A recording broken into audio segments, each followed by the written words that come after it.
Government officials and stakeholders are calling for concerted efforts to rebuild trust between the public and institutions responsible for addressing gender-based violence (GBV) in Nigeria. The First Lady of Kwara State, Professor Olufolake Abdulrasak, who also serves as the chairperson of the Nigerian Governors' Wives Forum, made this appeal at the public presentation of the WOMANITY Index 2024 report in Abuja. Here is the rest of the story. According to the Humanity Index 2024, a staggering 63% of Nigerians have either experienced GBV firsthand or know someone who has. This alarming figure highlights the widespread nature of the crisis, which encompasses various forms of abuse, including sexual, physical, emotional, economic, and psychological violence.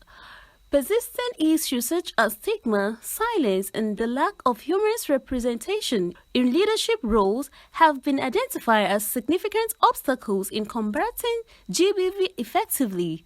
The First Lady of Kwara State, Professor Olufolake Abdulrasak, stressed the need for urgent intervention, including increased funding and proactive measures to tackle the scourge of GBV. It's good that we're providing SAC centers. We need more SAC centers. We need more funding.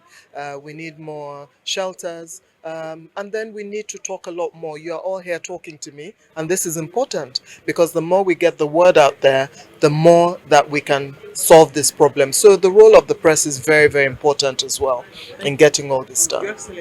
That speaks to the fact that we have to address vulnerable groups, which includes the wards and all these other people, and make sure that they're not lost while we're trying to also work on helping other people.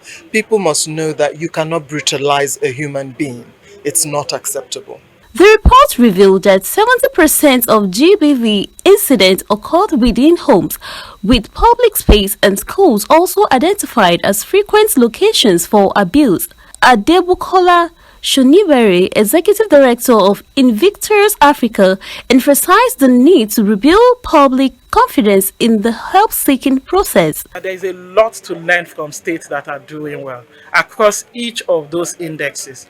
One of the things that we do after the release of every Womanity Index is what we call Womanity Index Peer Learning Session, where we bring states together to learn from those who are performing well and those who are not performing well too. But when I get to the last question of why people choose where they seek help, people choose where they seek help mostly on the basis of trust. It explains why family and relatives is the first place, because that is where people feel that they can get, a trusted environment where they can be safe enough to share their experiences. Stakeholders at the event underscored the importance of holistic approach to tackling GBV, one that goes beyond addressing incidents within household and addressing systemic challenges at all levels of society. With this kind of data, it will help to raise awareness. The more you raise the awareness, the more people will know that, wow, this is a very serious case, so that the idea of keeping quiet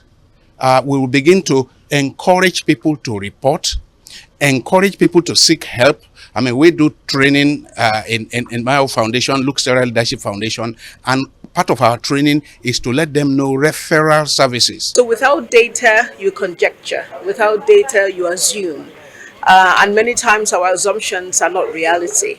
And so that's why this data is extremely important, because not only does it give us the overview, the big picture, it also breaks it down, to the state level and really provides concrete data. The Humanity Index 2024 also provided a state-by-state breakdown, revealing that Benue State has the highest prevalence of physical violence, followed by domestic violence and mental violence.